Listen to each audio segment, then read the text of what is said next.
And you're live.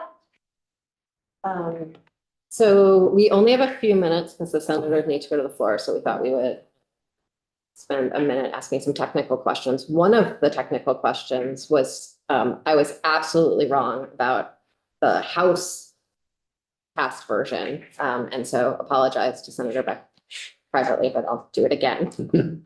We were so excited about the new reappraisal structure that we removed the statewide adjustment, which I think is getting a little ahead of ourselves about how well the reappraisals will work. Though I am continue to be hopeful that if that really works, we might not even have to have a CLA. That'd be awesome. It would be amazing, but again, we sort of got a little ahead of ourselves on that. And so we do need that. There is a technical piece at the very end of the bill related to the statewide adjustment that would be lovely for you all to explain. And then we have a second question. What is the tech? Sorry, John Gray, Office of Legislative Counsel.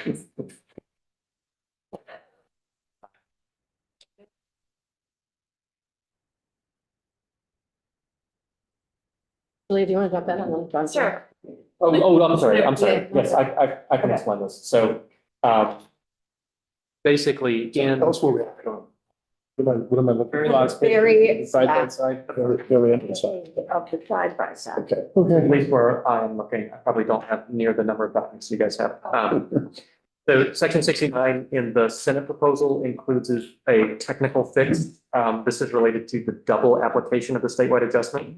The way to think about this is the education property tax spending adjustment, what you see listed here, includes in this subdivision 2 a reference to in the denominator multiplying by the statewide adjustment. And what you're multiplying by the statewide adjustment is the property dollar equivalent yield.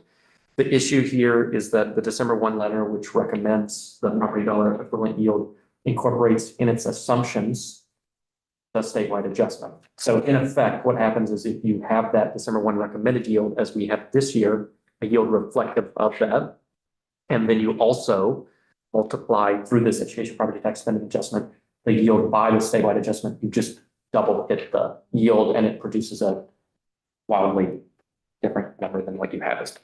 So, and it would be inaccurate. It would not raise what you're trying to do. So this is a technical fix. It is not removing the statewide adjustment from existing law. It is fixing a double application of the statewide adjustment. Okay. And I don't want to bust the tax department for not following the law, but my understanding is that this year they've been following sort of the intent rather than the language. Julie Richter, fiscal office. This is actually the first year of the statewide adjustment, fiscal year, the upcoming fiscal year, Yeah. 2026. So the yield bill that you all passed included a yield that had been adjusted by the statewide adjustment. So in conversations with the tax department, all of the numbers folks, legal folks are in agreement that this needs to be repealed in order for the rates to be set at the level that the General Assembly was considering when the yield bill was passed. This is a purely technical correction to ensure that the yield that you all passed follows all of the modeling that you looked at. If this was not passed, then the tax department were to follow the letter of the law, then property tax rates would be significantly higher than they needed to be, solely because there was the statewide adjustment included in a place that it doesn't need to be included. Okay. And just to confirm the process, I think we each independently, JFO, tax, and legal all came to the same conclusion, like didn't read each other's analysis before looking at it, and then independently confirmed to each other that that would be the result.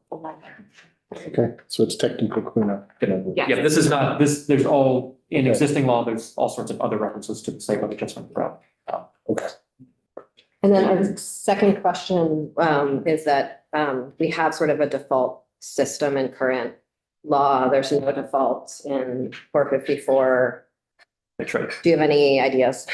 I don't know, maybe Julie's better suited to pitch ideas on this, but just context for the group. In existing law, right, we notwithstand an in statute tax rate. So you're guaranteed to, if you don't have something that you set in law, you're going to fall back to that, right?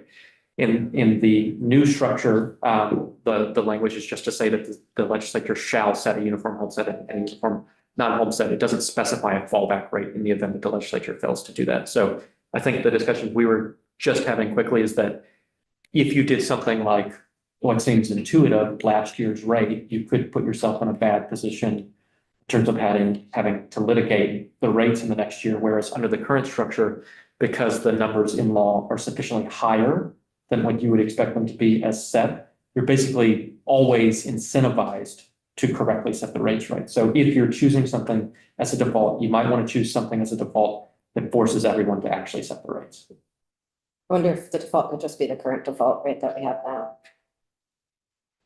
Is there something that needs to be in this bill anyway, because since it's Oh, it could wait till next year. that's what I'm saying. I'm scared to lose it, It could. though.